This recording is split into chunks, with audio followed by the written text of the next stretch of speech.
Alrighty. So earlier today we looked at the Western Conference and we did the prediction of the standings. Now we're gonna do the Eastern Conference. And for the East, it's been a conference that I feel like for the last season or two, it's been kind of the conference of the halves and the have-nots.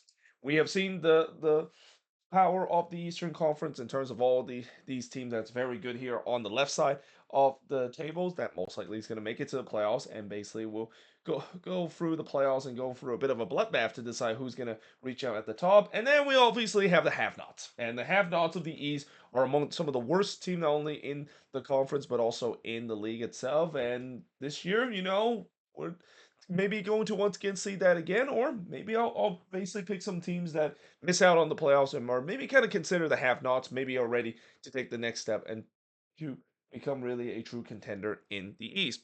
But with that being said, let us begin by first picking who I think is going to finish dead last in the East, and this one shouldn't surprise anybody. I think a lot of people are picking this team to finish dead last. Actually, it's between this team and the team that I'm about to put at 14 position, as well as the team that most likely is going to finish dead last in the standings. And of course, that's your last year's wooden spoon team, the DC United. So yeah, for DC, despite the fact that they made a lot of changes this offseason, they had some interesting acquisition this offseason, getting Ty Paribo as an example, and then getting that no guy from Romania as well. Spent huge amount of money to get him as well.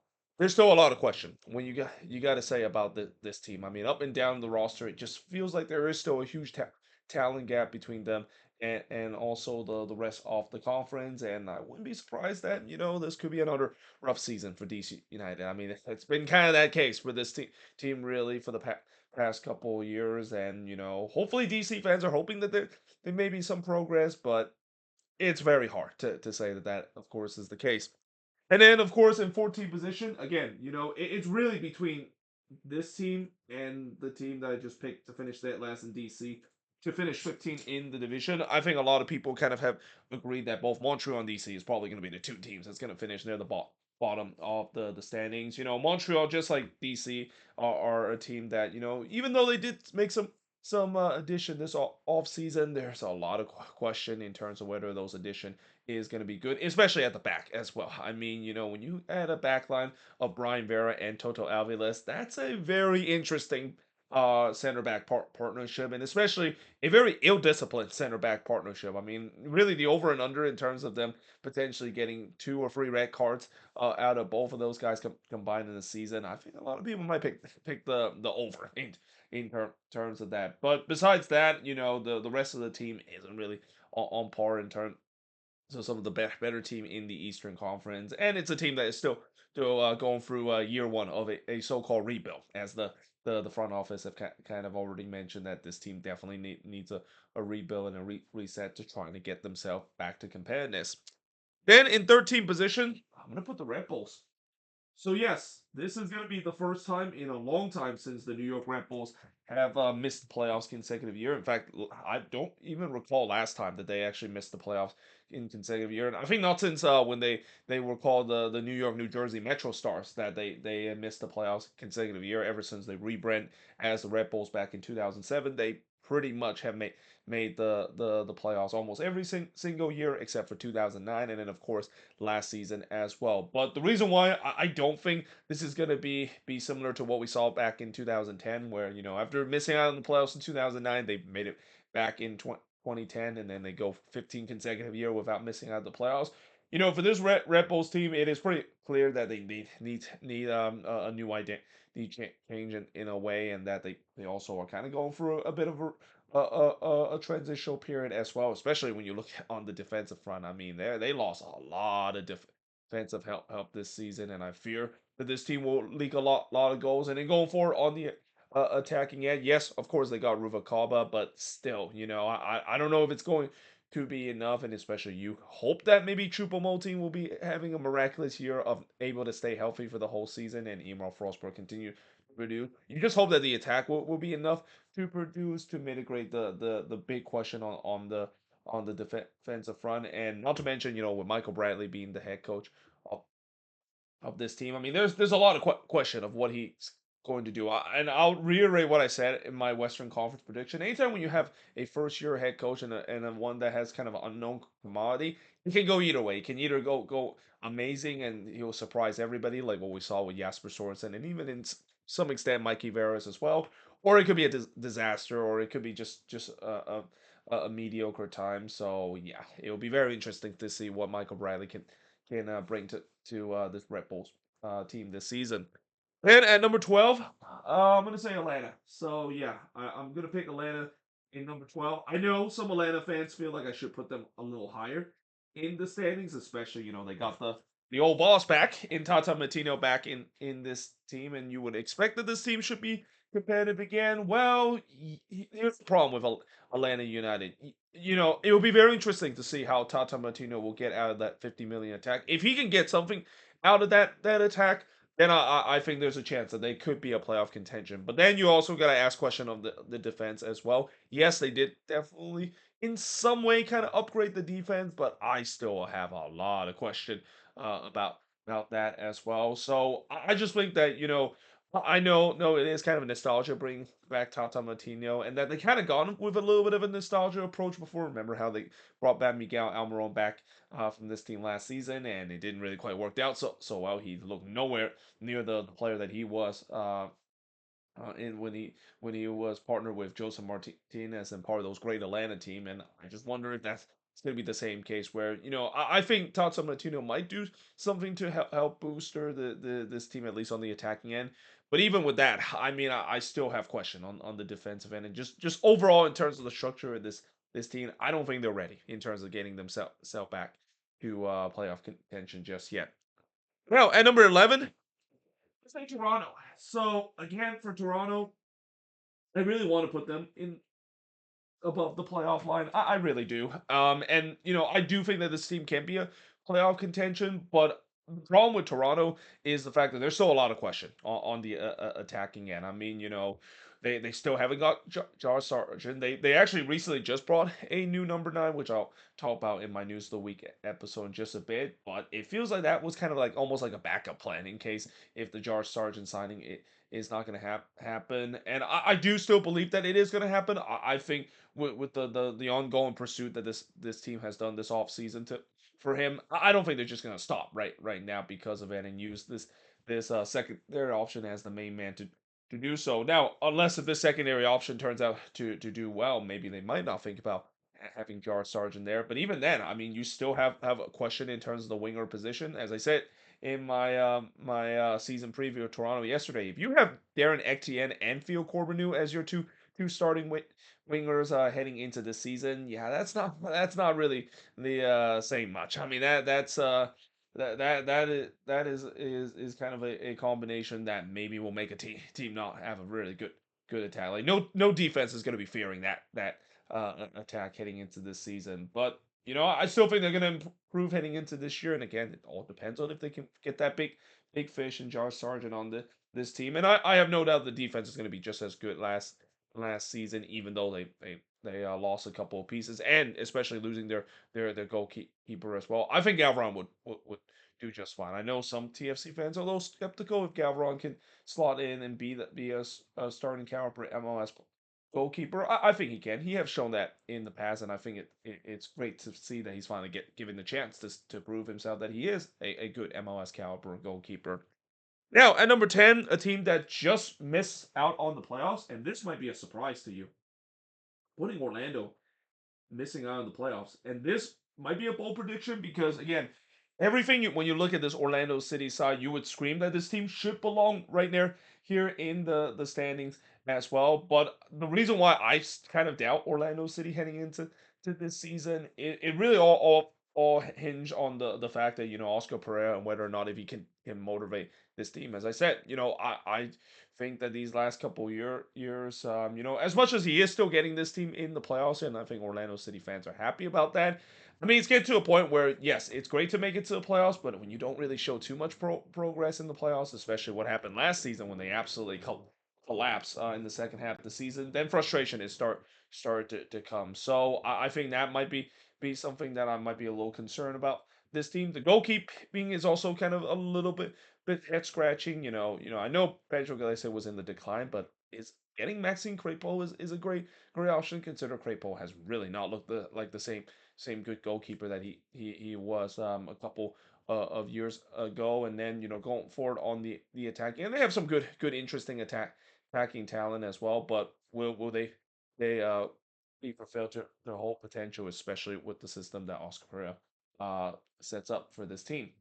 Now at number nine, let's say the Chicago Fire. So again, I think this is going to be the second consecutive season that the Chicago Fire will make it to the playoffs. This would be the first time since, if I remember, 2009. If I remember the last time that the Chicago Fire has made the playoffs consecutive year, and that was on the back of them making the playoffs in their fifth or sixth consecutive season, if I remember. I mean, this was a team that was a regular contender in the playoffs back in the 2000, and it's been a long 15+ years for Fire fans to endure. But I do think that there's a chance that this team can make it to the playoffs for the second consecutive year. Though I also wouldn't be surprised if they miss out as well, because one, the East is very strong, but also I do still have a lot of question on the defense of this team. I mean, I know the attack is going to be absolutely solid for this team, but with the defense, and especially if they do decide to move on from Chris Brady in the off season, or not in the off season, but in the summer transfer window. I mean, who you're gonna have as a replacement? Because as we already know, in terms of their backup goalkeeper Jeffrey Gall, he's not the answer. I mean, we saw it in the playoffs against the Union of a nightmare uh, game for him. Yeah, I don't think he's definitely the answer. And you're already on top of a defense that is very suspect at best. Then yeah, I do think that I wouldn't be surprised if they miss out on the playoffs. Especially, they also need to really show that if they want to be a real contender, they need to beat some good teams this season. I mean, that's kind of the thing that I think a lot of people weren't really afraid of the Fire too much, even when they make it to playoffs, because they took advantage of a lot of easy team, which is what you want to do when you're trying to make it to the playoffs. But now it's, if they want to take it to the next level, to beat the likes of or in the same tier of the likes of Charlotte or NYCFC, or getting wins against them, or even Nashville and Cincinnati, or even Columbus. If you can get some big win against those teams, and I know they have done last year when they got that big win against Miami, but I feel like they need to do more to do so. They can't just be one of those teams that take advantage of an easy schedule, and that might be a way to consider that they're finally taking the next step of being not just a playoff contender, but maybe even a cup contender relatively soon. Then we look at number eight.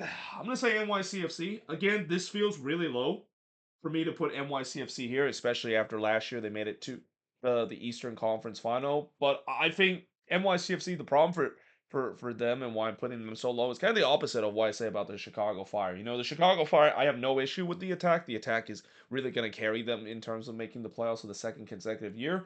Unfortunately for NYCFC, that's the big problem with this team. I mean, losing Alonso Martinez this season, that is a huge loss for this team. They've been trying hard to find that replacement as well, but now it seems like maybe they're kind of almost doing a half measure and trying to play someone as a false nine.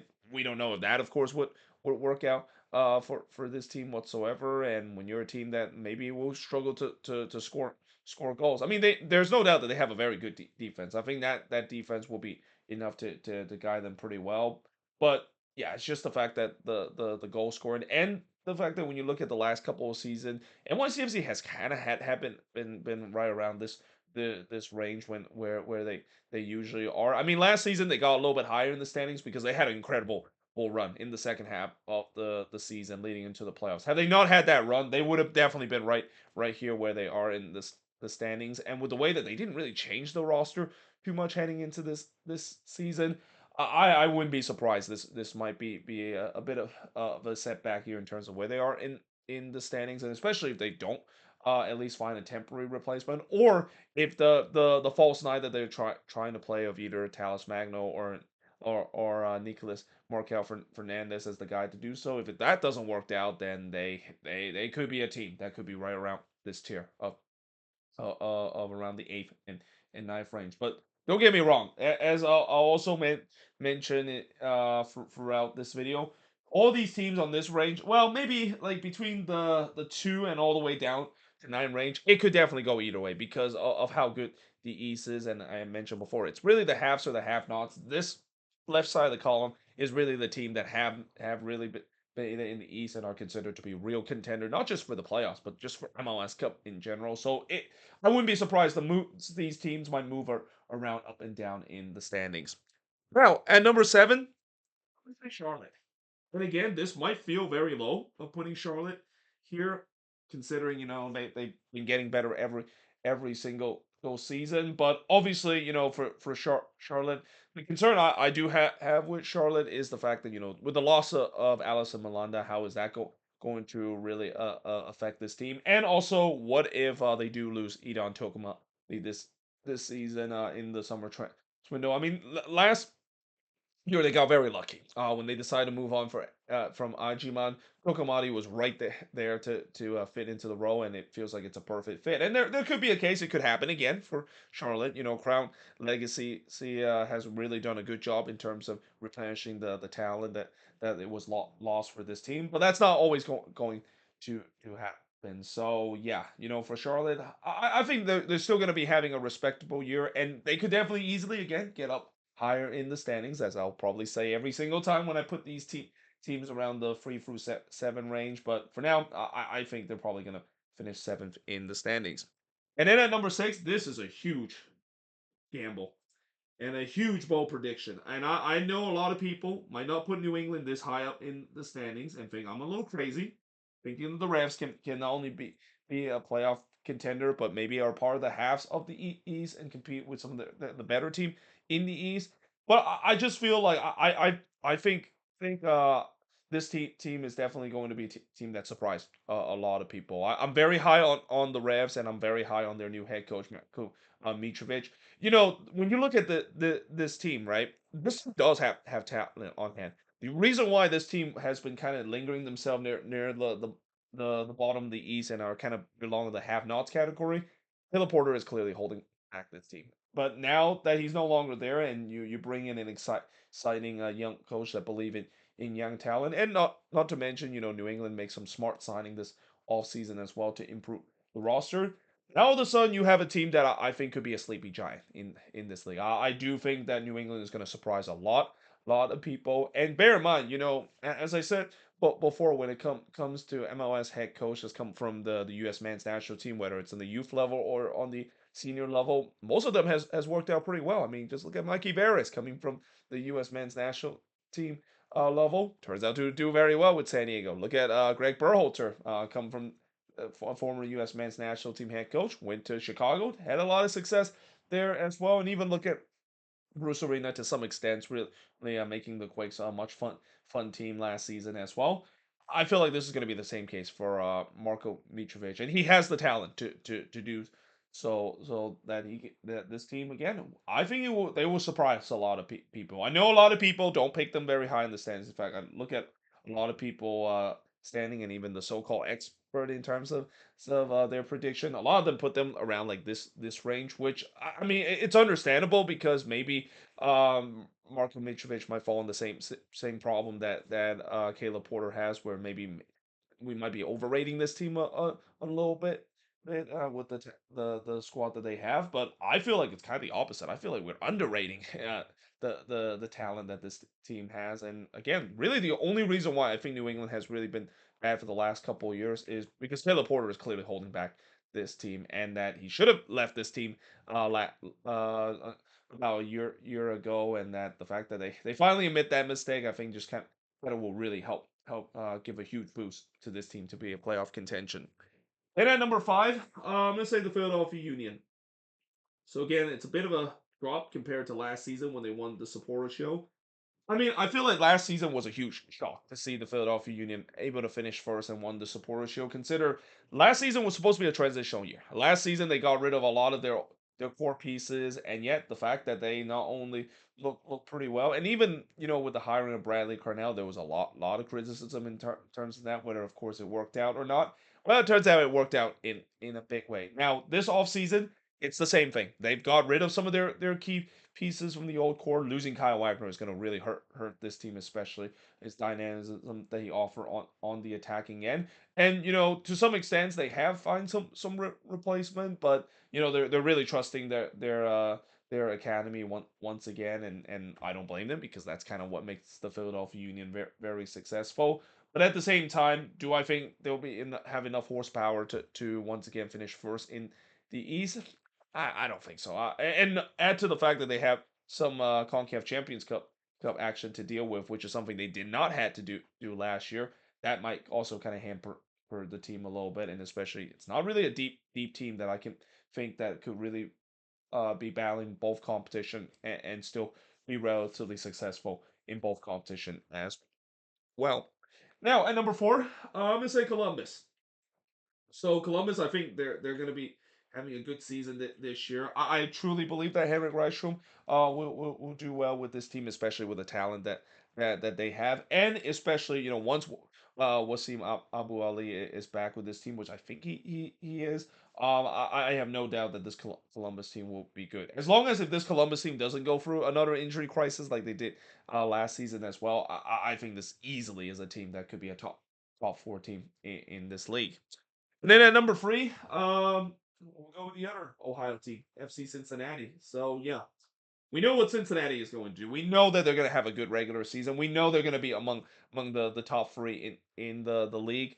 But really, again, when it comes to making prediction of the standing, I don't think any Cincinnati fans really care where this team finish in the regular season. They're kind of at this stage as you usually see with teams that have been regularly been good in the regular season, regularly have finished high up in the standings, where the postseason is what really matters for this Cincinnati team. It's all about finally getting over the hump and whether this core can do so. So yeah, it feels like this team probably, they'll be happy in terms of how they perform in the regular season. Maybe is a way to set them up for the playoffs, but the playoffs is going to be a huge measuring stick for Pat Nolan inside heading into this season, as it really has been the case. I think for this year, last year, and maybe even next year as well if they don't get it done, because the contending window, it's not going to be open for forever. I think Cincinnati has done a great job to keep it open in the last couple of years, but as we see with what happened with the Union, when they were regularly consistent to be one of the top team in the East, yeah, that window eventually is going to expire, and it could expire relatively soon for Cincinnati. It might be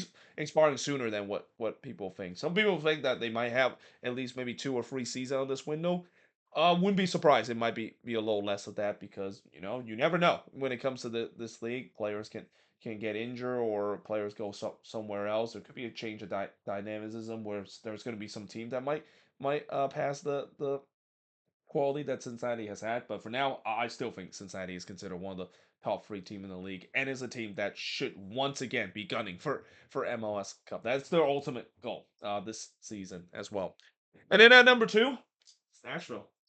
So yeah, again, I'm very high on Nashville this season, and why wouldn't I? I mean, this team, I've talked about many times before how this team is definitely a team that might be the closest in terms of really rivaling Inter Miami. Now, obviously, we'll get a good first taste of that when they do play against Inter Miami as soon as the round of 16 in the CONCACAF Champions Cup. And yes, I know I'm already saying that Miami is going to play Nashville in the CONCACAF Champions Cup round of 16, despite the fact that Nashville hasn't even got to that stage. They still need to do well in the second leg against Atletico Ottawa. But judging of how they performed last night against Ottawa, even with their backup players, I think they should be move on. It would be I mean, in some way, it would be kind of a very sicko kind of craziness if Nashville somehow lose to Ottawa and we see Ottawa play against Inter Miami in the round of 16. But all signs are pretty much putting that Nashville is probably going to get it done. And yeah, that would be a very good, interesting test to see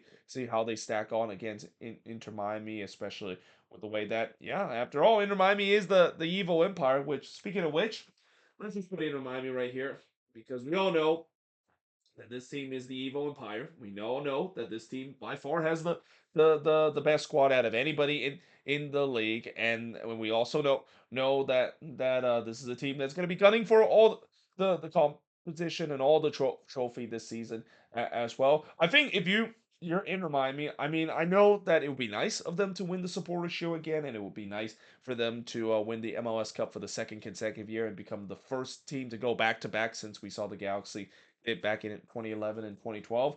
But I think realistically, if you ask any Inter Miami fans and even the staff as well, the thing that they're going to be really gunning for is the CONCACAF Champions Cup. I wouldn't be surprised that that is going to be the competition that they really will heavily prioritize because when you look at all the competition that they play, I mean they kind of won most of it. They already won the Supporters Shield, they already won the Leeds Cup, they already won MLS Cup last year as well. I think the only thing that's really missing, I mean, the U.S. Open Cup is definitely one that they would love to win it again, but obviously they'll never participate in that competition because of the way that nowadays we just don't see teams that involve in the CONCACAF Champions Cup participate in the U.S. Open Cup anymore. That of course could change with the calendar switch, but that also depend on how the U.S. Open Cup will do and whether or not if it will follow that calendar switch. And if it does, then I would say that I would pretty much say that nothing is going to change. I think there's no way we're going to see teams that's